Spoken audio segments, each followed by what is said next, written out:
hidup, bukan doktrin. Waktu itu saya lihat ada pendeta olesi minyak. Ada pendeta olesi minyak. Saya tidak ngerti itu saudara. Nah, pada waktu saya bertobat, saya hanya ngelihat aja. Dan suatu kali saya praktekkan. Di situ saya baru mengerti bahwa minyak urapan itu ada maksudnya. Yang pertama, minyak urapan itu adalah tanda itu milik Tuhan. Pengalaman tentang minyak urapan itu diawali tahun 93. Suatu kali saya mendoakan seorang ibu, ibunya ini bukan orang Kristen. Dan ibunya ini terlibat namanya jimat-jimat kuasa kegelapan. Suatu kali jimatnya itu dibakar, dimusnahkan. Pada waktu dibakar, dimusnahkan, waktu itu kan saya kurang pengalaman saudara. Jadi saya doain dalam nama Yesus, setelah itu saya bakar jimatnya. Pada waktu saya bakar jimatnya, hari ini dibakar, besoknya terjadi satu kasus. Yaitu apa? Setan yang ada di jimat itu bawa ibu ini, rohnya keluar. Yaitu mati suri. Dan waktu itu saya dituntut sama anaknya. Anaknya bukan orang Kristen juga. Saya bingung ini. Ini kalau mati suri terus, nasib saya gimana? Nah waktu itu saya bingung, saya berdoa. Nah waktu saya berdoa, saya doa. Saya ngomong, Tuhan kali ini perlu Engkau menolong saya. Saya doa di dalam nama Yesus, segala setan, segala jin, segala roh jahat keluar. Setelah itu saya mikir, ini setannya sudah keluar, tapi rohnya keluar, gimana nih? Tiba-tiba Tuhan kasih hikmat saya. Katakan dalam nama Yesus, roh ibu ini kembali ke tubuh ini. Dan ibu ini napasnya udah berhenti. Saya doa di dalam nama Yesus, segala kuasa setan, kuasa jimat, kuasa gelap yang mengikat roh ibu ini, kami hancurkan dalam nama Yesus. Dan roh ibu ini hidup dalam nama Yesus. Hidup, hidup, kembali dalam nama Yesus. Waktu saya doa, tetap diam aja, saudara. Wah, saya mikir gimana nasib saya ini. Saya doa bahasa roh. Saya doa dalam nama Yesus. Tiba-tiba ibu ini batuk-batuk. Kembali hidup. Nah, dan waktu itu saudara, saya bingung. Apa yang harus saya lakukan? Saya di situ ada minyak. Waktu itu saya masih ingat tuh minyak goreng. Minyak goreng yang belum pernah dipakai. Saya lihat pendeta ngolesi minyak. Coba kali ini saya mau nyoba. Karena saya kan waktu itu bingung gimana caranya. Nah, saya doa, ingat saudara, Tuhan melihat hati dan percaya. Waktu itu saya doa, Tuhan Yesus berkati minyak ini menjadi minyak yang kudus. Menjadi benteng yang kudus untuk mematahkan kegelapan. Untuk menghancurkan kegelapan. Sucikan minyak ini dengan darah Yesus. Berkati minyak ini menteri Roh Kudus, benteng yang kudus, benteng Allah Maha Tinggi. Waktu saya doa, saya olesi minyak di dahi ibu ini.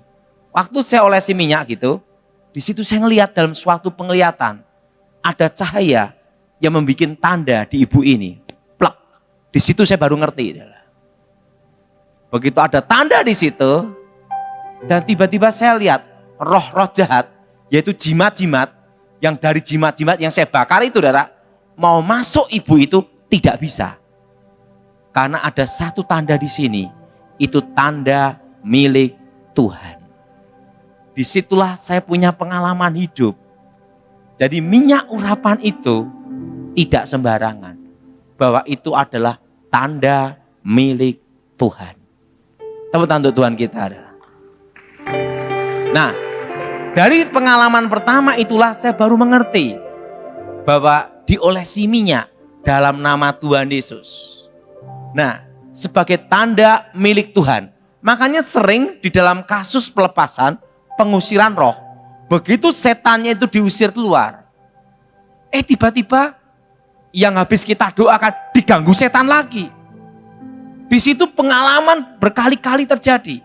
Nah, karena pengalaman yang pertama itulah, begitu saya doa pengusiran setan, setannya keluar. baru dikasih olesi minyak urapan sebagai tanda milik Tuhan. Nah, dan itu kejadian tidak hanya sekali, terutama orang yang punya jimat. Orang kalau punya jimat itu ngalami susah mati. Suatu kali saya diminta melayani orang, orangnya ini aneh saudara. Anehnya gimana? Jadi umurnya 80 tahun ke atas. Kondisinya secara medis itu seperti orang mati. Gini saudara. Tetapi pada waktu jam makan, langsung bangun, makan, buk. Setelah itu gini lagi. Ini namanya setan rakus. Jadi pas jam makan aja bangun. Ini kejadian benar. Keluarganya bingung. Secara medis udah mati. Karena seluruh tubuhnya ini sudah lumpuh. Tapi tidak bisa mati. Nah, tapi anehnya setiap jam makan langsung bangun. Sekitar bangun langsung makan. Buk. Setelah itu minum, makan, selesai, gini lagi. Itu tidak hanya sebulan, bertahun-tahun. Nah, waktu itu saya bingung, ini kasus gimana? Karena belum pernah ngalami setan rakus kayak gini. Saya diminta datang pertama kali. Saya lihat, waktu saya doa, Tuhan ngasih saya penglihatan. Waktu Tuhan ngasih saya penglihatan, saya lihat, di dalam tubuh ibu ini ada pusaka keris yang ditanam dalam badannya, jiwanya tersandra, artinya jiwanya ini tertahan, rohnya tidak bisa keluar. Nah, waktu itu saya doa, saya mikir, ini kalau habis saya doain mati nanti saya dituntut nanti ini. Sebelum saya doain saya minta keluarga dikumpulin dulu. Nah setelah keluarga dikumpulin, waktu keluarga dikumpulin saya ngomong, ini kalau saya doakan berangkat gimana? Maksudnya berangkat gimana? Ya mati. Jadi kalau ini saya doa ngasih tiket berangkat, gimana? Udah siap. Karena ini sudah waktunya. Tetapi karena kekuatan jimat itu nggak bisa mati. Percaya atau tidak, orang yang punya jimat, kalau belum dilepas susah mati.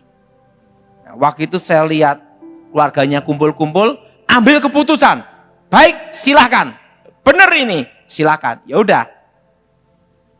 Saya doa dalam nama Yesus, setan keluar. Ini pengalaman hidup saya, bukan doktrin. Pengalaman orang yang susah mati, semua kekuatan jimat, kekuatan pusaka, itu terpusat ada di 3 titik. Bahkan 4 titik. Yang pertama adalah ini, pegang sini dulu. Semua pegang bagian sini. Orang kalau belajar konsentrasi, meditasi, konsentrasi pasti di sini. Bukan di tangan, betul? Sini. Kedua, pegang bagian sini. Jantung. Plus sudah tahu bahwa jimat yang ditanam dalam tubuh, termasuk susu, itu mengikuti jalan peredaran darah. Yang ketiga adalah pusar. Bagian apa, saudara? Pusar. Sini, saudara. Nah, kenapa bagian pusar? Dipercaya, ini kepercayaan sebelum saya bertobat, sebelum manusia lahir, hidup dari tali pusatnya. Maka disebut kekuatan inti itu ada di sini. Nah, yang ketiga ini, tapi yang keempat itu jarang terjadi, yaitu tulang ekor. Kalau tulang ekor ini jenis suatu kasus di mana kekuatan menyatu secara tubuh, jiwa, dan roh. Dan itu kasus berat. Nah, kalau yang kasus berat ini saya sering alami. Nah, di situ saya doakan di dalam nama Yesus, setan keluar, darah Yesus hancurkan kutuk. Saya olesi minyak 3 titik ini dulu. Karena saya melihat itu belum kasus berat. 1, 2, 3. Baru saya tumpang tangan. Segala roh-roh setan, roh-roh jahat, roh kutuk keluar dalam Yesus. Setannya keluar. Begitu setannya keluar, saya lihat roh-roh jahat ini mau masuk ke tubuh ini lagi. Ingat, setan tidak terima kalau satu jiwa selamat. Roh ini menghantui terus. Gini-gini, roh ini menghantui terus. Begitu roh ini menghantui terus, tetapi tidak bisa masuk ke tubuh ibu ini. Di situ saya lihat dalam penglihatan di alam roh, bahwa yang dikasih tanda minyak urapan itu ada cahaya 3 titik juga. Setelah itu saya doakan, besoknya meninggal. Jadi minyak urapan itu jangan diremehkan. Makanya kadang itu saudara, orang itu mengatakan minyak urapan gini-gini nih, ngapain diributkan? Kalau enggak setuju, ya diem aja lah. Wong kamu setuju protes atau tidak, enggak ada yang rugi, enggak ada yang untung. Tapi itu ada gunanya. Bahwa itu adalah tanda milik Tuhan. Amin? Amin? Nah, pertama ini. Yang kedua, bahwa minyak urapan itu adalah tanda wilayah Tuhan. Ingat saudara, tanda kekuasaan wilayah Tuhan. Apa saudara? Tanda wilayah Tuhan. Tanda wilayah kekuasaan Tuhan. Suatu kali, saya masih ingat, kalau suatu KKR, kalau itu banyak sekali kekuatan jahat yang akan menyerang. Itu kejadiannya ada di Surabaya. Waktu itu saya berkata sama tim pelayanan yang ngundang saya. Tolong sebelum saya KKR khotbah, setiap 4 penjuru tolong dikasih minyak urapan. Untuk doa minyak urapan. Loh, untuk apa Pak Daud? Nah, karena ada orang yang kadang setuju, kadang tidak. Saya ngomong, penting kasih aja minyak urapan. Minyak urapan yang saya doakan dalam nama Yesus, tolong setiap pintu dan 4 penjuru. Nah, lakukan aja. Ya udah, lakukan. Nah, waktu itu dan terutama tempat artakol. 1, 2, 3, 4, gitu dah. Itu begini, keliling. Saya kasih minyak urapan. Untuk apa Pak Daud? Udahlah kamu lakukan aja lah. Karena kadang orang ada yang tidak setuju. Dah. Saya pokoknya urusan kamu lah, tidak setuju. Pokoknya saya lakukan aja. Udah, benar saudara. Waktu itu sebenarnya pembicaranya itu ada 3 pengkhotbah. Dan saya itu pengkhotbah yang paling muda, paling junior. Di situ juga ada pembicara yang ahli okultisme zaman itu. Pendeta yang ahli di bidang pelepasan okultisme. Waktu itu temanya mantan dukun santet. Nah, di lantai bawah digunakan nuansa supranatural. Dukun-dukun praktek. Di lantai atas kami gunakan KKR pelepasan.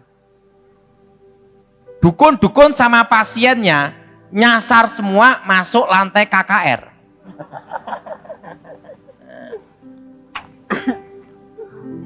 Dan apa yang terjadi? Udah toh? Nah, saya berdoa.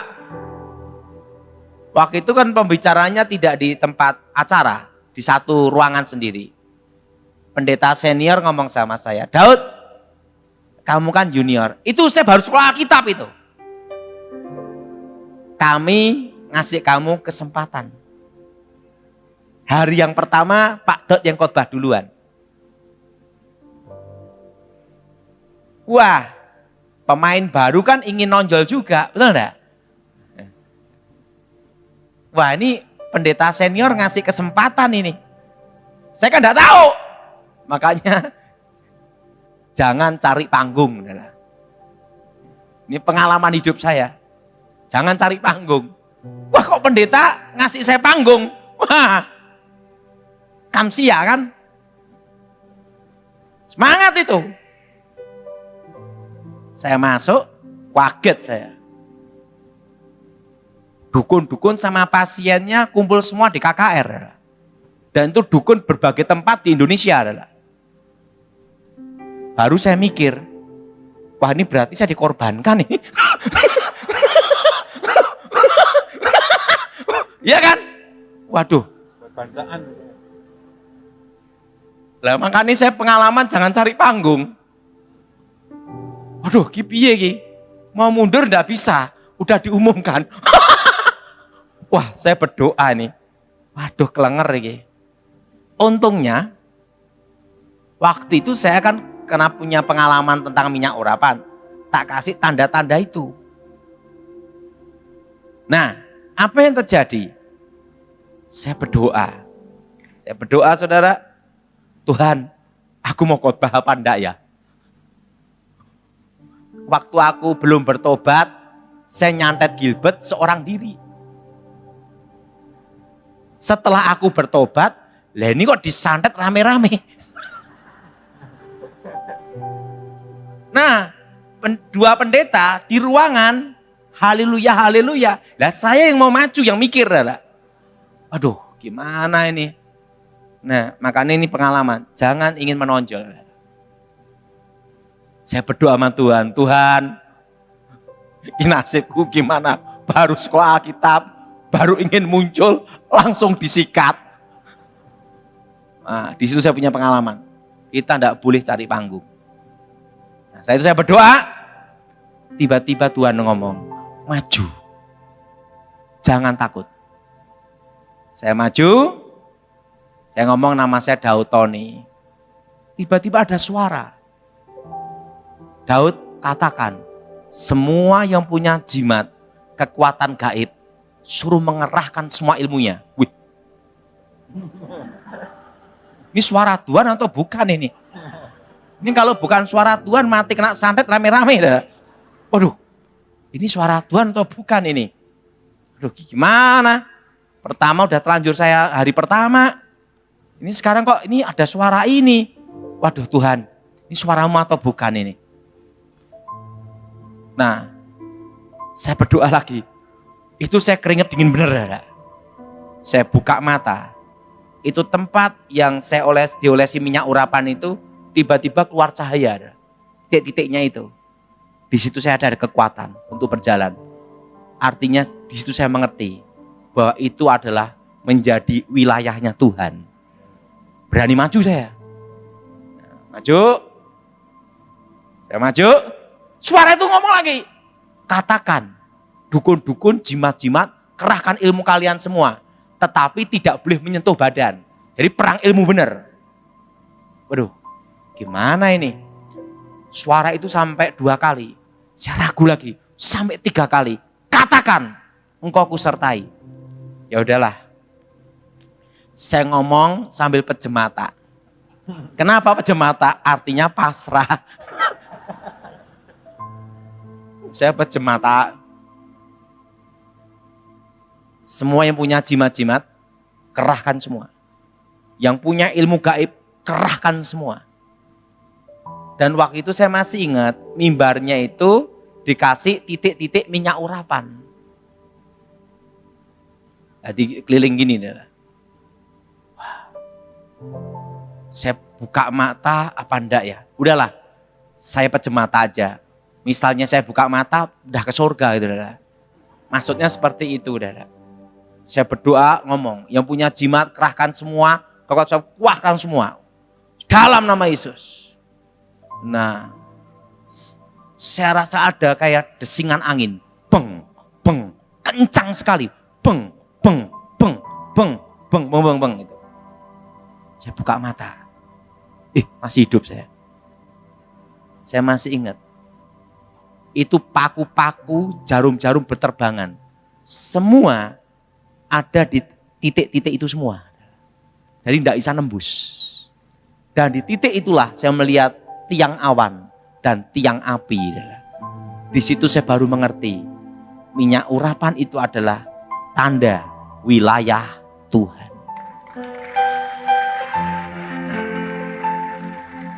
Nah, di situ saya baru mengerti bahwa minyak urapan itu ada gunanya. Jadi tanda milik Tuhan. Kedua, tanda wilayah Tuhan, wilayah kekuasaan Tuhan. Di situ saya baru mengerti, karena setan pun juga ada teritorial. Nah, demikian juga Tuhan, ada wilayahnya. Waktu kita mendoakan itu, setan tidak ada hak ke situ, karena itu wilayah kekuasaan Tuhan. Nah, makanya sering kejadian, kadang orang bakar pusaka, jimat dihancurkan, keluarga tidak boleh. Ribut pasti. Tetapi yang kita layani minta, Pak, nanti kalau rumah ini diserang setan gimana?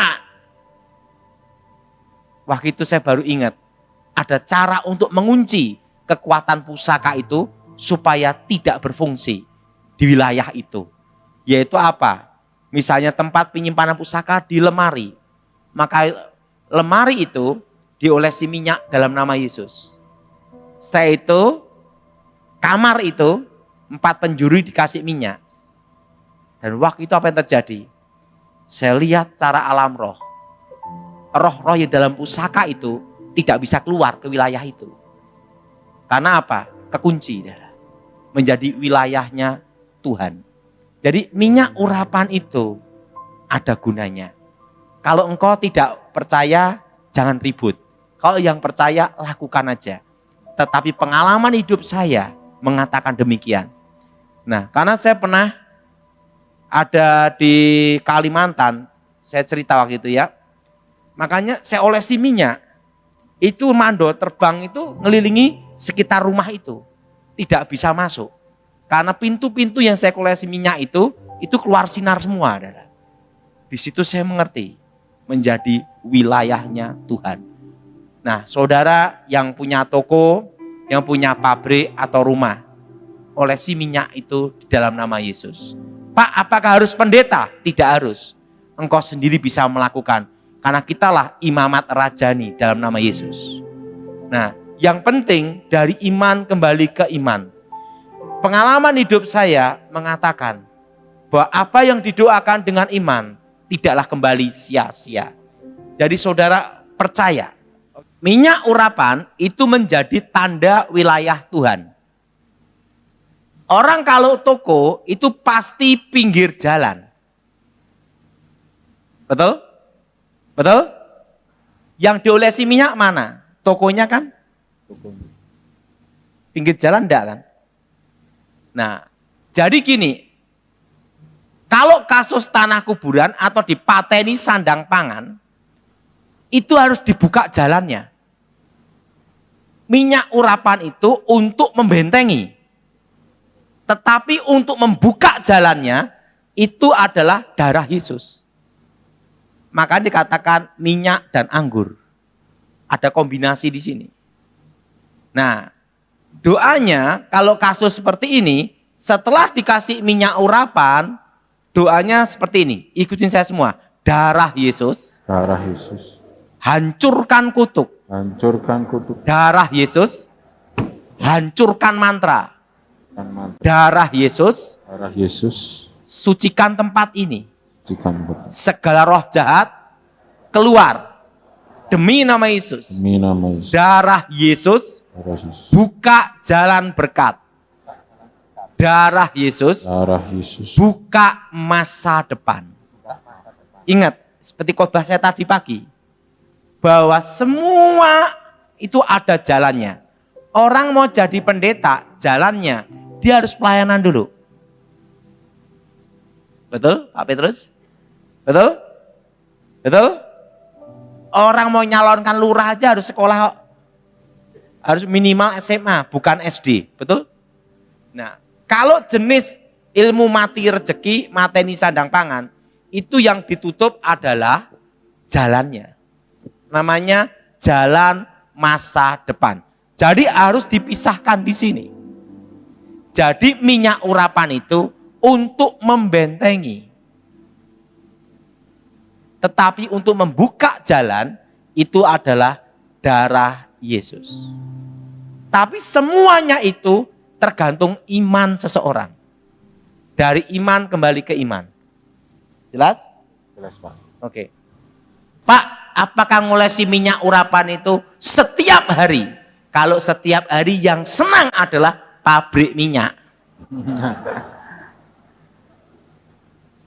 Cukup sekali tapi dengan iman.